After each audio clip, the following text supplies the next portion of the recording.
Admiral Cathar stood before the enormous viewing screen on his command ship. The stars beyond were the same as ever, frigid and remote, but this day felt different. Today, the Zephyrian hegemony's destiny would shift. The communications officer turned to him, her blue complexion ashen with concern. "Admiral, we've picked up another transmission from the ancient beacon network." Cathar clasped his forearms behind his back. The ancients were millennia gone. Only their automated warning systems remained, scattered like specters across the galaxy. Most species heeded these warnings. The Zephyrians had always been an exception. "Play the transmission," he commanded. The bridge filled with static, which then gave way to a voice, artificial and cold. It spoke in the ancient tongue all spacefaring races were taught. "Alert! The Sol system is prescribed. The species known as humans must not be engaged. They are dangerous beyond comprehension. This is not a recommendation. This is a final directive. Stay clear." The bridge crew glanced at each other, nervous. Whispers broke out. Cathar felt a flash of anger. The Zephyrian hegemony had subjugated 12 star systems. They had crushed species with technology far exceeding anything these humans could possess. Dr. Yan, his science advisor, stepped forward. She was old even by Zephyrian standards. Her skin faded to a pale silver. "Admiral, perhaps this time we should listen. The ancients deployed these warnings for a good reason." Cathar turned, his yellow eyes burning with ambition. "The ancients are dust, Doctor. They have been gone for eons. We are alive. We are strong. We take what we require." "But, Admiral," she countered, "we have no intelligence on these humans. The warning mentions them specifically. In all our explorations, we have never encountered a warning that named a species." The Admiral walked to his command chair, a throne fashioned from the bones of a beast from the first world they had conquered. He sat, observing his fleet through the viewscreen. 200 ships hung in perfect formation around his flagship, each one carrying enough firepower to crack a moon. "Dr. Yan, let me tell you what I know about humans," Cathar said. "Our scouts have observed them for months. They are feeble creatures. They possess no natural armor, no claws, no venom. They cannot even breathe in most atmospheres without machinery." He stood and activated the holographic display in the bridge's center. Images of humans flickered to life, walking in their cities and on their ships. They looked fragile compared to the Zephyrians. "Look at them," the Admiral continued. "They are smaller than us, weaker. Their technology is rudimentary. They still rely on chemical rockets for some vessels. They are perpetually fighting amongst themselves, divided into hundreds of petty nations on their home world." Dr. Yan studied the images intently. "Admiral, sometimes the most lethal predator does not appear so. On my homeworld, there was a tiny insect that could annihilate creatures 1,000 times its size." Cathar laughed, the sound echoing on the bridge. "Doctor, we are not insects. We are the Zephyrian hegemony. We have plasma cannons that can liquefy asteroids. We have shields that can repel nuclear weapons. Our soldiers wear armor that renders them nearly invincible." He pointed to the human images. "These beings wear fabric and thin metal for defense. Their weapons launch small metal projectiles. They are so frail they die if they miss a few meals." The communications officer raised her hand. "Admiral, there is more to the ancient message. Play it." The mechanical voice resumed. "The humans have been forged by their world in ways you cannot understand. They have endured extinction-level events that would have destroyed any other species. They do not surrender. They do not quit. They will pursue you to the ends of the galaxy if you threaten their young. This is not a matter of strength. It is a matter of something far more perilous." Cathar waved his hand, dismissing it. "Fear tactics from a dead civilization. They likely recorded these warnings about every species they met." Dr. Yan shook her head. "Admiral, our historical archives indicate the ancients left specific warnings for only 3 species in the entire known galaxy. One annihilated itself in a civil war before we made contact. Another inhabits a region of space so hazardous no one can get to them. The humans are the third." The Admiral processed this for a moment. Then he smiled, revealing sharp teeth. "Doctor, this only makes the humans more valuable, not less. If the ancients feared them, they must possess something worth taking. Resources, technology, or weapons we do not understand." Cathar turned to his entire bridge crew. "Officers, we have spent 2 years journeying to this sector. We have poured immense resources into this expedition. High Command demands results." He activated the ship-wide comms to address the fleet. "Warriors of the hegemony! We are poised on the edge of human space. Behind us lie our conquered worlds. Before us lies another victory. Yes, the ancients left warnings, but the ancients are dust. We are here. We are strong. We will take what is ours by right of conquest. Cheers echoed back from the other ships. The Zephyran warriors were eager for combat, having traveled for months with no one to fight. Dr. Yan approached the Admiral's chair one last time. Cathar, I have served you for many years. I have never doubted your decisions. But this feels different. The humans have had millennia to anticipate contact. What if they are ready for us? The Admiral looked at her with a flicker of affection. She had been his mentor when he was a junior officer. Doctor, if they were truly dangerous, they would have conquered other worlds by now. Instead, they remain in their tiny system, squabbling with each other. They are precisely what they seem, a primitive race ripe for conquest. He pressed a button on his chair. The fleet began to advance toward the Sol system. Besides, he added, we have studied their transmissions. They waste most of their time arguing about trivialities. They cannot even agree on how to manage their own planet. How could they possibly unite against a fleet like ours? As the Zephyran ships breached human space, Admiral Cathar was certain of his decision. The warnings had been ignored in the past, and the hegemony had always triumphed. This day would be no different. Dr. Yan went back to her station, but her hands trembled as she worked. She had learned to trust the Admiral's instincts, but a deep unease settled over her. The ancient warnings had never been this specific. They had never ever named a species. She pulled up the long-range sensors scanning the human system. At first, all was as expected. A few space stations, mining operations, ships moving between planets. Then she saw it. Something strange. The human ships were not fleeing the Zephyran armada. They were turning toward it. Admiral, she called out, the humans are not retreating. They seem to be organizing a response. Cathar laughed again. Let them come, Doctor. We will show them what real warriors look like. The Zephyran fleet pressed on, secure in their superior numbers and technology. None of them knew that human observers had been tracking their approach for weeks.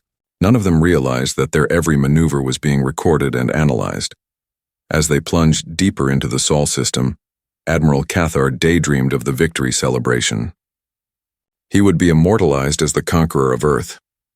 His name would be spoken in reverence for generations. He had no idea he was about to become a cautionary tale. The Luna Base command center was hushed. Save for the low hum of computers, Admiral Sarah Chen sat in her command chair, watching the Zephyran fleet approach on the main display. She had been waiting for them for 3 weeks. Admiral, incoming transmission from the alien fleet, reported Lieutenant Williams. His voice was firm, but Chen saw the tension in his shoulders. Put it through, Lieutenant. The screen flickered and Admiral Cathar's image materialized. Chen had memorized Zephyran physiology for this. The alien was tall, blue-skinned, with imposing forearms. His yellow eyes held the absolute confidence of one who had never known defeat. I am Admiral Cathar of the Zephyran hegemony, the alien said in accented but clear English. I address the leaders of the human species. You will surrender your worlds and submit to hegemony rule. You have 1 hour to comply. Chen stood slowly. She was shorter than most of her officers, with graying hair and lines etched around her eyes. She had given 30 years to the Earth Defense Force and fought in 3 different wars. She looked straight into the camera. I am Admiral Sarah Chen of the Earth Defense Force. Thank you for the introduction, Admiral Cathar. However, we must respectfully decline your offer. Cathar's forearms gestured impatiently. Human, you fail to comprehend. This is not a negotiation. We possess 200 warships. Resistance is impossible. Chen allowed a small smile. Admiral, I believe there's been a misunderstanding. We have no intention of resisting you. We intend to destroy you. The Zephyran Admiral laughed, a harsh sound through the speakers. Destroy us? With what? We've monitored your transmissions. Your largest vessels carry weapons that would barely inconvenience our shields. Admiral, before we proceed, I need to show you something. Chen nodded to her lieutenant. Please display asteroid designated target Alpha 7. The screen split. One half showed Cathar's baffled face. The other showed a large asteroid drifting in space. It was the size of a mountain spinning slowly. This asteroid is approximately 50,000 kilometers from your fleet, Chen explained. We'd like to offer a small demonstration. Cathar's expression shifted to amusement. Are you going to hurl rocks at us, human? Our shields can repel objects far larger than that. Chen pressed a button on her console. Fire. For a split second, nothing happened. Then space itself seemed to tear open in a brilliant flash. When the light subsided, the asteroid was gone, not shattered or broken, but completely vaporized. Only empty space remained. The bridge of Chen's command ship was silent. Even her own crew hadn't anticipated such total annihilation. On the split screen, Cathar's face had gone a pale, sickly blue. "That was one of our smaller defensive platforms," Chen said calmly. "We've been tracking your fleet since you entered our outer sensor range 2 weeks ago. Did you truly believe we wouldn't notice 200 ships crossing into our system?" Cathar's voice had lost its confident edge. "Impossible. Our sensors detected no weapons platforms here. Admiral, humans have been fighting wars for millennia. We learned long ago that the most effective weapon is the one your enemy never sees." Chen stepped closer to the camera. "That asteroid you just saw vanish was in fact a camouflage defense station. We built it 3 years ago, when our long-range scouts first noted your empire expanding in this direction." On the Zephyrin flagship, Dr. Yan was working frantically at her console. "Admiral, I'm detecting massive energy signatures all over the system. Objects I classified as debris and asteroids. They're showing artificial power readings." Chen could hear the exchange through the open channel. "Your science officer is correct, Admiral. What you perceive as empty space is actually a meticulously prepared battlefield. We've had decades to get ready for this day." Cathar regained some of his composure. "One hidden weapon doesn't make you a threat, human. We still vastly outnumber you, do you?" Chen asked. "Computer, show Admiral Cathar our current fleet positions." The space around the Zephyrin Armada suddenly lit up with thousands of identification markers. Dozens of human ships appeared on their sensors, emerging from behind moons, from within asteroid fields, and even from within the sun's corona. They had been concealed throughout the entire system. "As you can see, Admiral, you are presently surrounded," Chen stated. "Our ships have been in position for days, awaiting your arrival. Every one of your vessels is currently being targeted by multiple weapon systems." Dr. Yan's voice was now urgent. "Admiral, we're detecting targeting lasers from 17 different vectors. They've been tracking us since we entered the inner system." Cathar stared at his tactical display in disbelief. How did you hide so many ships? Our sensors are among the best in the galaxy." Chen returned to her command chair. "Admiral, let me teach you something about humans. We are very, very good at 3 things: hiding, fighting, and dying for what we believe in. Your species conquers through superior tech and numbers. We survive through cunning and sheer determination." She gestured to the tactical map. "Every human ship you see is crewed by volunteers. They know the odds. They know some of them won't be coming home. They do not care. Do you know why?" Cathar was silent, paralyzed by the overwhelming tactical reality his fleet now faced. "Because you threatened our home, Admiral. You threatened our families, our children, our future. Humans do not negotiate with threats to our young." Lieutenant Williams approached Chen. "Admiral, we're receiving surrender hails from 3 Zephyrin vessels." Chen shook her head. "Negative, Lieutenant. No individual surrenders will be accepted. This is an all-or-nothing engagement." She looked back at Cathar. "Admiral, I am giving you the same choice you gave us. You have 1 hour to withdraw your entire fleet from our system. If you fail to comply, we will annihilate every last ship." Cathar's military training snapped back. "You're bluffing, human. You couldn't have built this many weapons without our intelligence networks knowing." Chen smiled, but there was no warmth in it.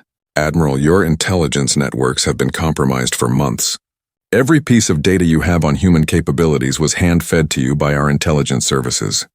We wanted you to come here. We wanted you to underestimate us." She stood up again.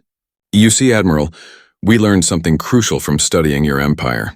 You always target species that seem weak and divided, so we appeared weak and divided. We ensured your scouts saw exactly what we wanted them to see."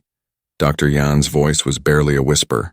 "Admiral, the energy readings from the human weapons, they are unlike anything in our databases. The weapon that vaporized the asteroid, its power output was comparable to a stellar flare." Chen nodded. "Your science officer is very observant. Humans have been studying stellar physics for a long time, Admiral. We learned how to harness the power of stars decades ago. The only question is, are you prepared to face weapons powered by the sun itself?" Cathar looked at his tactical display. His fleet, which had seemed invincible an hour ago, was now hopelessly trapped. The humans had turned his invasion into an execution. "What do you want?" he finally asked. "We want you to leave," Chen said simply. We want you to return to your empire and tell them what transpired here. We want every species in this galaxy to know that Earth is protected." She paused, letting the words sink in. "But most of all, Admiral, we want you to understand that this was us being merciful. We could have destroyed your fleet the moment you entered our system. We chose to give you a chance to leave with your lives." Cathar was silent for a long time. When he finally spoke, his voice was different. The arrogance was shattered, replaced by something approaching respect. "Admiral Chen, if we withdraw, what assurance do we have that you will not pursue us?" Chen's expression softened just slightly. "Because, Admiral, we are not conquerors. We are defenders. We don't want your worlds or your resources. We just want to be left alone." She walked back to the camera. "But understand this. If any ship from your empire ever threatens human space again, we will not be so generous. We will not give warnings. We will not offer a chance to withdraw. We will simply erase you." The communication link snapped shut. On Luna Base, Admiral Chen turned to her comms officer. "Lieutenant, send a message to all fleet commanders. Maintain targeting locks, but do not engage unless fired upon." As she watched the Zephyran fleet begin its clumsy, panicked turn away from Earth, Chen allowed herself a small, grim smile. The trap had worked, but she knew this was only the beginning. Word of this would spread. Some species would be warned off. Others would see it as a challenge. Either way, humanity was no longer hiding. For better or worse, they had just announced their presence to the galaxy. Admiral Cathar stood in his private quarters, staring at the tactical reports strewn across his desk. 3 weeks had passed since the humiliation at Earth. His fleet had limped back, but the shame burned in his chest. Dr. Yan entered without knocking, a first for her. Her silver skin looked almost white with fatigue. "Admiral, we must discuss this." "Discuss what, Doctor?" "How the humans made fools of us. How our intelligence was utterly worthless." Cathar's voice was bitter. "About why we must never return to human space," she said, sitting without an invitation. "I have been analyzing everything we recorded." "Admiral, we barely escaped." Cathar turned on her. "They were bluffing, Doctor. No species could hide that many weapons without someone noticing." Dr. Yan activated her portable display. Images of the human tactical trap appeared. "Admiral, look at these formations. Every human ship was placed with mathematical precision. They had calculated exactly where we would be and planned for it." She highlighted sections. "This isn't a random defense. This is the result of decades of planning. They have been waiting for us or someone like us for a very long time." Cathar studied the display. Even he could see the tactical genius. So they are good planners. That doesn't make them gods. "Admiral, that weapon that destroyed the asteroid, it generated more energy than our entire fleet combined, and she called it one of their smaller defensive platforms."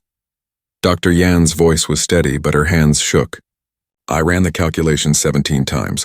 The power required for that weapon is beyond our current understanding." The Admiral walked to his viewport, looking at his battered fleet. "Doctor, what are you suggesting? That we abandon expansion into this sector because one species has better guns?" Dr. Yan joined him.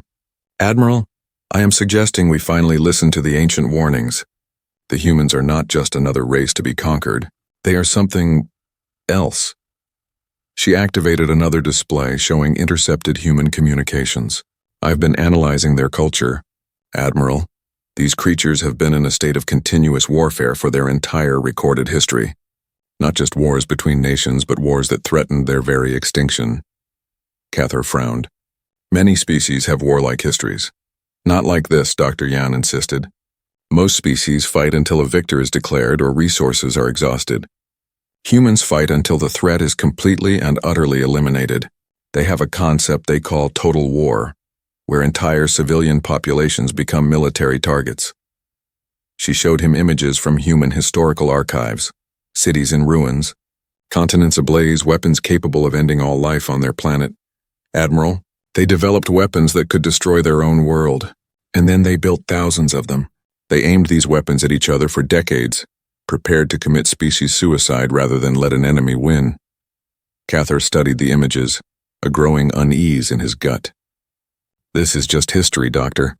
Ancient history." "No, Admiral. These weapons still exist. They maintain arsenals capable of destroying their planet many times over. They call it mutually assured destruction. They are so comfortable with the concept of extinction that they use it as a peacekeeping strategy." Dr. Yan pulled up more files. I also intercepted their military training protocols. Admiral, human soldiers are taught that surrender is a last resort, acceptable only to save non-combatants. Military units are expected to fight to the last man. She showed him videos of human training exercises, soldiers advancing through simulated nuclear fallout, scenarios where entire squads sacrifice themselves to achieve an objective, drills in environments that would kill most Zephyrans instantly. Look at them, Admiral. They practice combat in conditions that would incapacitate our best warriors. Extreme heat, toxic atmospheres, lethal radiation levels. And they do this as routine training. Cathar was silent. Doctor, you are describing a species of lunatics. No, Admiral. I am describing a species that evolved on a planet that was actively trying to kill them. They call their home a death world, and it's not an exaggeration. Dr. Yan displayed geological data about Earth. Their planet has suffered multiple mass extinction events, ice ages that spanned millennia, supervolcanoes that blotted out their sun for years, asteroid impacts that scoured the surface of life. She highlighted different eras. Any one of these events would have wiped out most species. The humans survived all of them. They didn't just survive. They adapted and grew stronger. How do you know all this? Because they broadcast it freely, Admiral. They are proud of it. They study their own near extinctions to learn from them. They have entire fields of science dedicated to surviving planetary catastrophes. Dr. Yan activated one last file. But this is what truly worries me. I accessed their military strategic databases. They have detailed invasion protocols for every environment imaginable. The display filled with human military manuals, desert warfare, jungle warfare, urban combat, zero-gravity battles, underwater operations, high-gravity combat, toxic atmosphere assaults. Admiral, they have tactical plans for fighting in conditions most species cannot even survive. They plan for every contingency, including the complete orbital bombardment of their own positions. A chill went through Cathar. They plan to fight even if their own worlds are destroyed? Yes, Admiral, Dr. Yan whispered. They have contingency plans to continue war from asteroids, from deep space, even from generation ships if their system is lost. They have planned for the possibility of a war that lasts for centuries. The Admiral sank into his chair. Doctor, what kind of species thinks like this? A species that has been tested by extinction and refused to die, she replied. Admiral, I believe the ancient warnings were not about human technology. They were about human psychology. She replayed the communication from Admiral Chen. Listen to her. No fear, no anger. Just calm, cold determination. She wasn't bluffing about destroying our fleet. She was stating a fact. Cathar replayed the conversation in his mind. The human admiral had spoken of annihilation with the same tone one might use to discuss routine maintenance. Doctor, what is your recommendation? Dr. Yan looked out at the stars. Admiral, I recommend we return to hegemony space and report this entire sector as unsuitable for conquest. We tell High Command the humans possess defensive tech far beyond our own. And if High Command orders us to attack anyway, Dr. Yan was quiet. Then we follow orders, Admiral. But we should request more fleets. Many more fleets. Cathar stood and walked back to the viewport. In the distance, human space looked peaceful, empty and harmless. Doctor, how many ships do you estimate we would need to successfully invade Earth? Dr. Yan ran calculations on her display. Based on what we saw, Admiral, I estimate we would need at least 10 times our current fleet. Possibly more. 10 times? Cathar was shocked. That's half the entire hegemony navy. Yes, Admiral. And that's assuming they didn't have more weapons they chose not to show us. The Admiral remembered Chen's words. This was us being merciful. What had they held in reserve? Doctor, in your professional opinion, what would have happened if we had attacked with our current force? Dr. Yan didn't hesitate. We would have been annihilated, Admiral. Not just defeated. Utterly destroyed. I do not believe a single ship would have survived. Cathar nodded slowly. For the first time he faced an enemy he could not defeat. The humans had turned warfare into something he couldn't even comprehend. Set course for hegemony space, Doctor. We must report to High Command. As the Zephyran fleet turned for home, Cathar couldn't shake the feeling that they had just met something that would change the galaxy forever. High Commander Zathal stood before the War Council in the Great Hall of the Hegemony homeworld. His massive 8-foot-tall frame and 4 powerful arms dominated the room. Around the table sat the most powerful military leaders in Zephyran space. Admiral Cathar finished his report and stepped back. The silence was heavy. Finally, High Commander Zethal spoke. Admiral, you are telling this council that 200 warships fled from a single system because the enemy destroyed one asteroid. Cathar kept his gaze fixed ahead. High Commander, the tactical situation was unwinnable. We were surrounded by hidden platforms and enemy ships. Our intelligence was a complete fabrication. General Voxhan, commander of the ground forces, laughed. Surrounded by humans? These creatures have no natural weapons. You retreated from prey. General, may I present the analysis? Dr. Yan stepped forward. The holo display lit up with the human defensive trap. The commander studied it in silence. As you can see, Dr. Yan explained, the humans had achieved total tactical superiority before we were even aware of them. Every vector was covered. Every escape route was mined or targeted. Admiral Corfin, commander of the Eastern Fleets, leaned in. This level of coordination, how long were they preparing? Based on the construction of their platforms, at least 3 years, Admiral, Dr. Yan replied. Likely much longer. High Commander Zethal studied the display. Show me the weapon. Dr. Yan played the recording. The council watched as the mountain-sized rock vanished in a blast of white light. Energy output analysis indicates power levels exceeding anything in our arsenal, she reported. The humans achieved total matter-to-energy conversion. No debris was detected. The room was quiet. General Voxhan spoke first. One powerful gun doesn't make them invincible. We have faced advanced tech before. Sthal held up one of his forehands for silence. Admiral Cathar, in your professional opinion, could our fleet have defeated the human defenses? Cathar hesitated. High Commander, I believe we would have suffered catastrophic losses. Likely the total destruction of the fleet. Unacceptable, declared Admiral Corfin. The hegemony has never retreated from an inferior species. Our reputation is at stake. With respect, Admiral, Dr. Yan interjected, I am not certain they are inferior. She displayed the data on human military doctrine, their history of total war, their death world evolution, and their doomsday weapons. They have been fighting non-stop for their entire history, she explained. They developed tactics specifically for total annihilation. General Voxhan studied the training footage. They seem competent, but they are physically weak. Our warriors would crush them on the ground. Physical strength is irrelevant, General, Dr. Yan said. The display showed human soldiers detonating explosives while still in the blast radius, pilots kamikazing ships, infantry advancing through artillery fire that would kill Zephyrans instantly.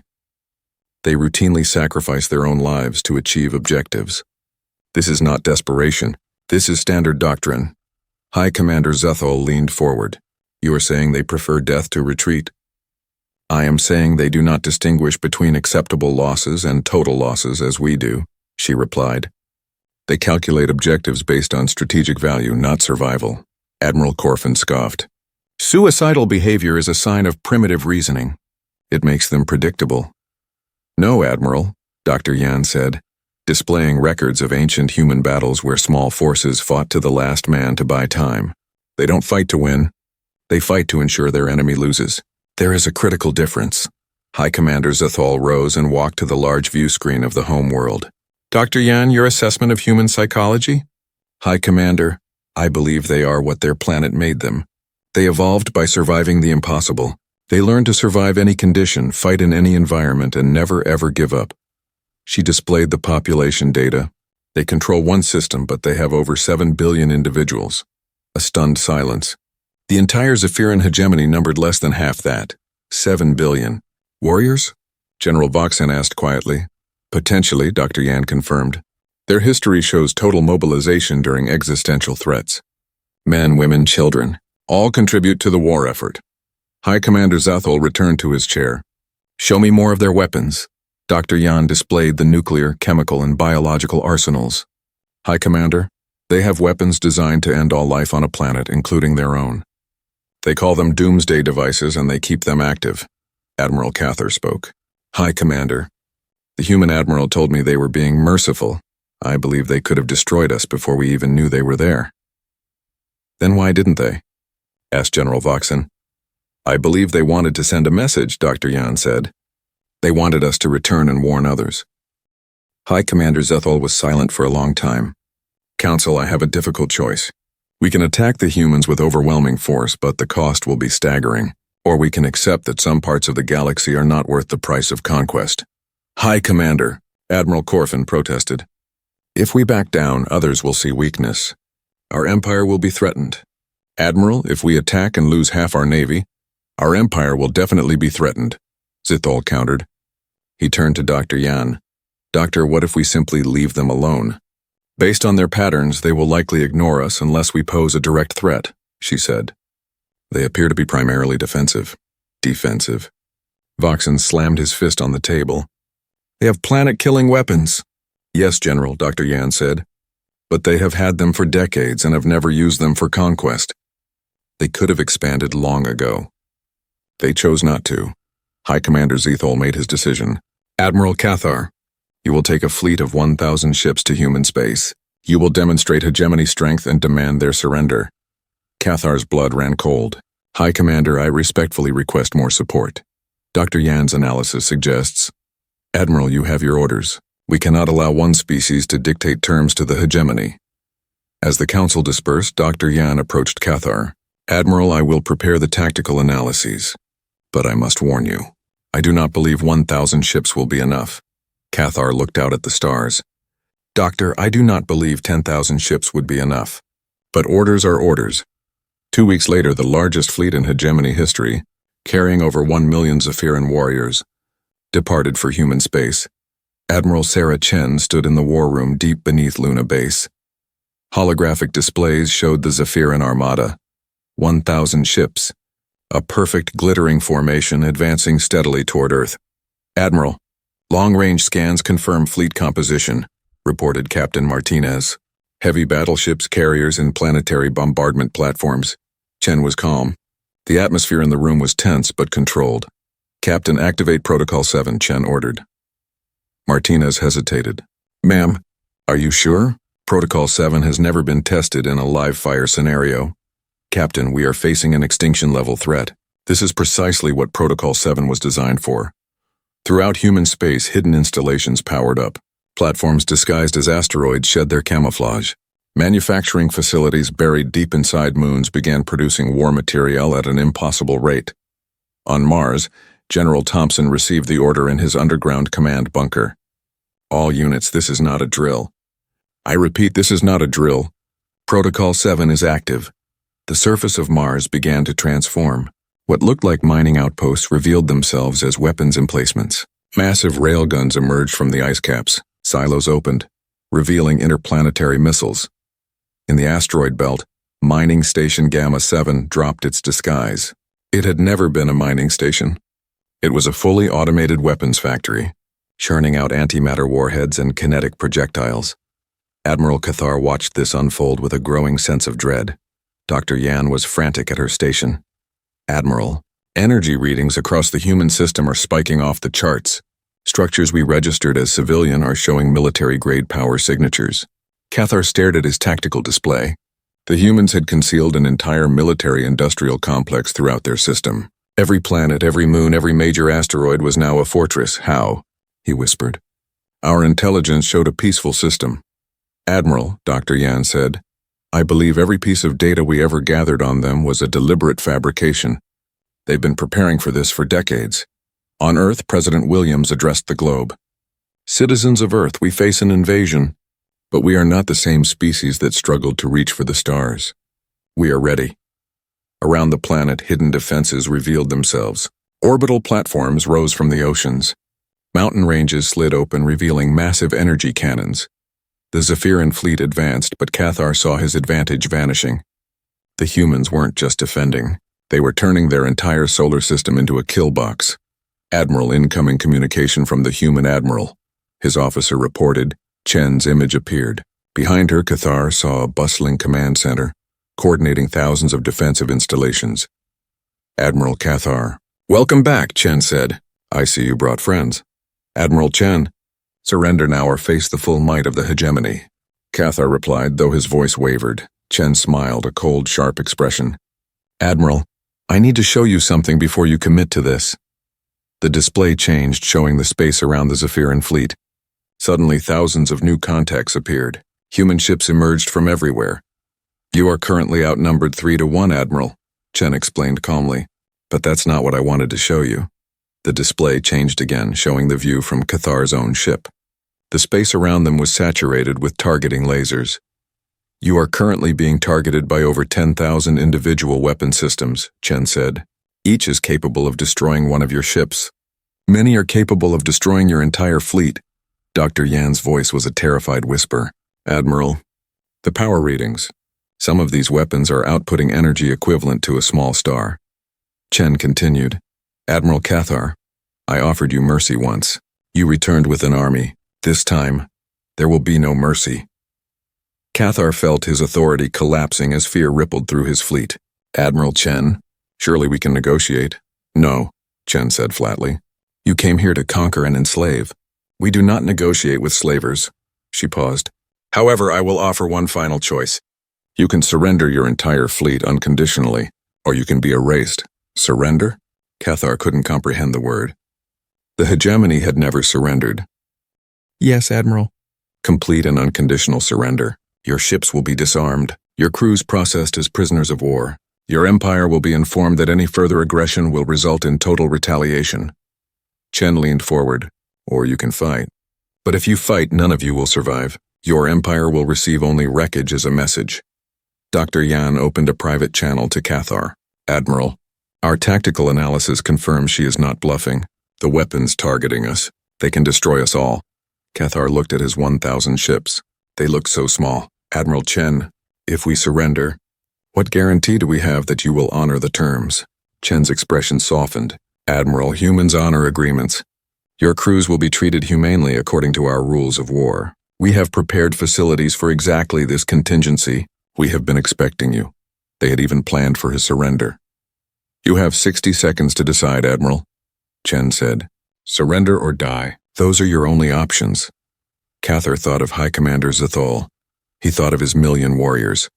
Admiral Chen, he said, the words tasting like poison. The Zephyrian fleet surrenders. Very good, Admiral, Chen replied, her voice all business. Power down your weapons and prepare to be boarded. As the Zephyrian weapon systems went dark, Cathar knew that everything had changed. The humans were the new power in this region of space, and the hegemony would have to learn to live with that. 6 months later, Admiral Cathar sat in his quarters on the human prison vessel Redemption. Earth hung in the viewport, blue and green. It looked so peaceful. The door chimed. Admiral Sarah Chen entered, carrying a thermal container. This had become a weekly ritual. Admiral Cathar, she said, taking a seat. How are the new quarters? The accommodations were surprisingly comfortable. The humans had been generous prisoners. Well enough, Admiral Chen, though I confess I still do not understand your people. Chen poured 2 cups of coffee. What puzzles you most? You had us, Cathar said. You could have destroyed my fleet in minutes. Instead, you gave us chances to surrender. You treated our wounded. You give my crews comfortable quarters. What would destroying your fleet have accomplished, Admiral? Chen asked. Victory, elimination of the threat, and then what? Chen countered. Your high command would send another fleet. And another. Eventually, we would have to destroy your entire civilization just to be safe. Cathar frowned. Is that not what conquerors do? We are not conquerors, Admiral. We are defenders. She sighed. We learned that conquest creates more enemies than it solves, Chen continued. Every world you enslave has children who grow up dreaming of revenge. But you defeated us completely. You could rule this sector, Chen laughed. Admiral, we have no interest in ruling anyone. We have enough trouble governing ourselves. She showed him images of human colonies, research stations. We are explorers. We want to learn. Conquest gets in the way of that. Then why build such powerful weapons? Chen's expression turned serious. Because sometimes the only way to preserve peace is to be overwhelmingly prepared for war. We built those weapons to protect ourselves, not to threaten others. She walked to the viewport. When we first detected your empire, we studied you. We learned that you enslave, you strip resources, you destroy cultures. We could not allow that to happen to us. So we prepared. What will happen to us now? Cathar asked. Your crews will remain here until we negotiate a formal peace treaty with your high command, Chen said. As for your empire, that depends on their response to our proposal. What proposal? Chen displayed a document. A non-aggression pact, mutual respect for territorial boundaries. And if High Command refuses? Chen's face hardened. Then we will be forced to take more aggressive, defensive measures. She activated a new display. The weapons you saw, Admiral? That was only a fraction of our capability. We have weapons that could sterilize your entire star system. We have weapons that could hunt down every ship in your empire. Cathar felt his blood run cold. Why tell me this? Because I want you to understand the choice your High Command faces, Chen said. They can accept peace or they can face total annihilation. We are strong enough to destroy our enemies completely. That strength is what allows us to offer mercy instead. A calm alert sounded. Chen answered it. Admiral, we have a response from the Zaphiran High Command, Captain Martinez reported. Chen looked at Cathar. Would you like to hear their response? Cathar nodded, his heart pounding. High Commander Zithal has agreed to negotiate, Martinez said. He is requesting a formal diplomatic meeting, and requests that Admiral Cathar be present as a representative of the Zaphiran military. After Chen left, Cathar stared at Earth. He finally understood. They weren't a primitive species. They were a species that had combined overwhelming power with wisdom and restraint. Dr. Yan entered holding a datapad. Admiral, I've been studying their culture. I finally understand the ancient warning. Explain. It's not about their weapons, Admiral. It's about their approach to conflict. Most species expand until they meet resistance, then they fight or retreat. Humans do something different. They plan for conflicts that won't happen for generations. They prepare for enemies they haven't even met. They have spent centuries studying warfare, not just how to fight, but when to fight, when to negotiate, and when to show mercy. You believe this makes them dangerous? I believe this makes them impossible to defeat through conventional means, she replied. An aggressor can be beaten, but a species that combines total power with strategic patience, that is something entirely new. 2 weeks later, Admiral Cathar stood beside Admiral Chen as High Commander Zithal's ship docked with the human diplomatic station. The peace negotiations were about to begin. As the Zaphiran leader emerged, Cathar knew that everything his empire believed about strength was about to change. The humans had taught him that true power wasn't the ability to destroy your enemies, but the wisdom to turn them into allies. The galaxy would never be the same.